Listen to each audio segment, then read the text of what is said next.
You know, there's a video on YouTube where a guy has one arm. He's got one arm, and he's at least 10 years older than I am. He might even be in his 60s. I'm in my 40s. He's got one arm. He's doing a keto, and he fights an MMA guy. It's bigger than him and at least half his age, if not young enough to be his grandson. He's a lot better shape. This fight looks like it happened in Japan, but I'm not sure. Sounded like it was Japan because they were using like judo counting. It sounded like Japanese to me, so I'm just gonna say it was Japan. If you want to find it, look up Aikido versus MMA.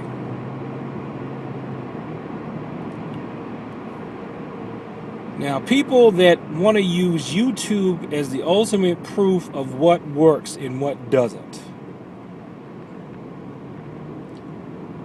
In this instance, we got a guy with one arm fighting somebody a lot younger than him. In a match, even though Aikido was not designed for contest, and the Aikido guy wins. And then you still got people, then I'll read the comments. You still have people who want to make excuses. So, oh, the MMA guy sucked. Oh, actually, the Aikido guy sucks. Oh, they both sucked. Oh, no, if it was a real Aikido fighter and all this other stuff. I mean, if it was a real MMA fighter and all this other stuff. You know, I really get tired of explaining to people online that it's not your style.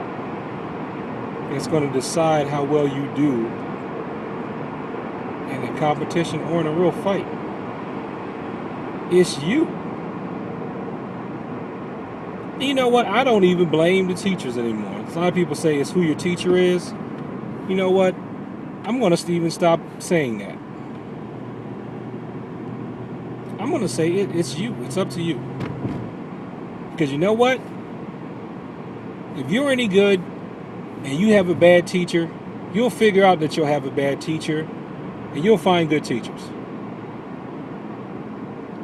If you're really all that great, even if you have a bad teacher, you'll realize you'll have a bad teacher and you'll find a way to correct what you figured out needs to be corrected.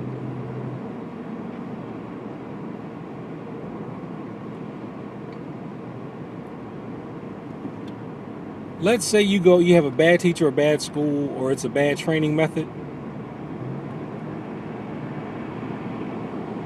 Eventually, you will seek out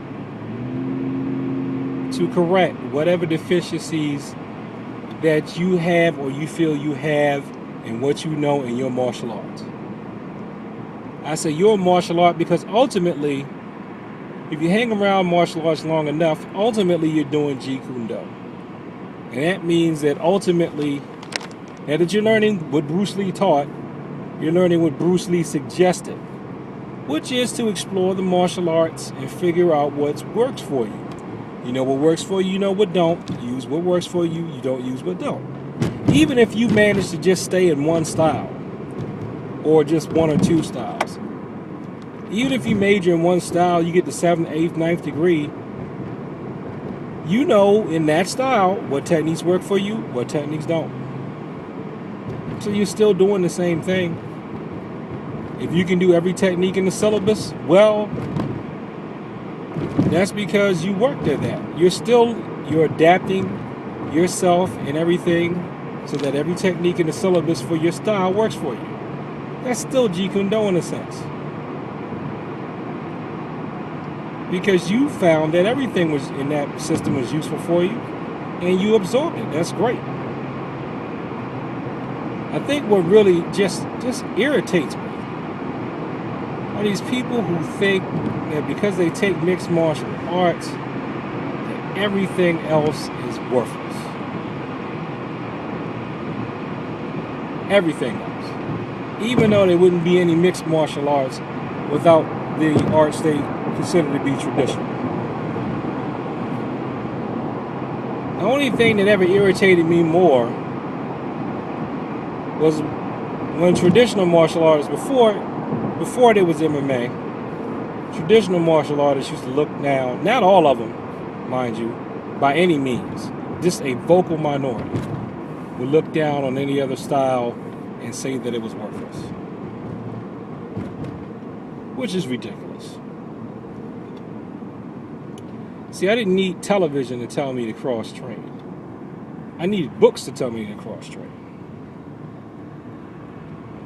When I read about different legends in the martial arts, it seemed like they all got to a significant level in one art,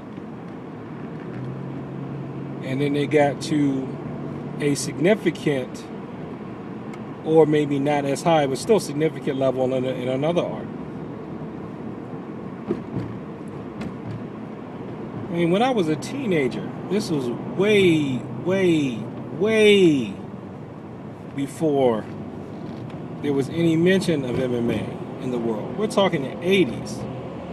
Even I back then, after a while, figured, I came up with the idea, I'm going to keep on this Taekwondo thing, and then I'm going to take up some boxing, and then I'm going to take some kind of wrestling. At the time, I didn't know that I'd already taken judo, because when I took some judo before that, I was too little to remember doing it, even though I learned the moves. I was like 4 or 5. The memory only came back to me when I heard that instructor's voice again, and then the memory came. I was like, wow, oh yeah. But anyway, so even back then, I had that idea, and that was not an original idea. Because when I took boxing, the boxing coach said he studied Xingyi, Bagua, Tai Chi, and Judo. The boxing was just his forte.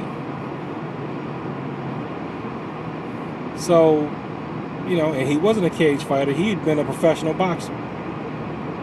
Muhammad Ali, I heard of Muhammad Ali. Even back then I didn't believe it, but now I know it's true that he was a Taekwondo black belt. Now I heard that Sugar Ray Leonard sparred with Taekwondo practitioners and karate people just to not be narrow minded. But he's still, when the higher up black belts tell you to study your style, they're right. Study your style. Once you really get your style together, then cross-train. Now, the only thing I disagree with that advice is I still think you can study two styles, but the styles have to be dissimilar in the beginning. Like you can study like a karate and judo together, a taekwondo and judo, taekwondo judo, a kung fu, aikido, something like that. Boxing, wrestling, something like that. Tang Sudo wrestling, jiu-jitsu, Muay Thai. They got to be, the things that they're known for have to be different in the beginning so that you're not learning similar techniques when you're starting off. But that's not a new idea. People have been doing that. People have been doing that for a long time.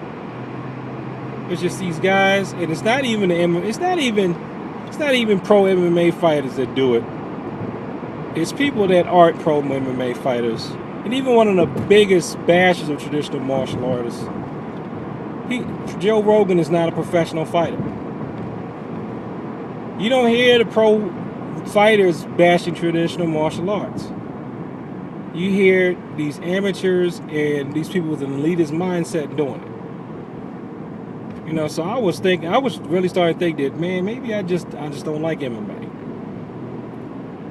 I don't think that's necessarily it. I think what I hate is an elitist mindset. I hate a closed mind. I hate a judgmental mind, and I hate an overly critical mind that's overly negative. And the martial arts doesn't need any more.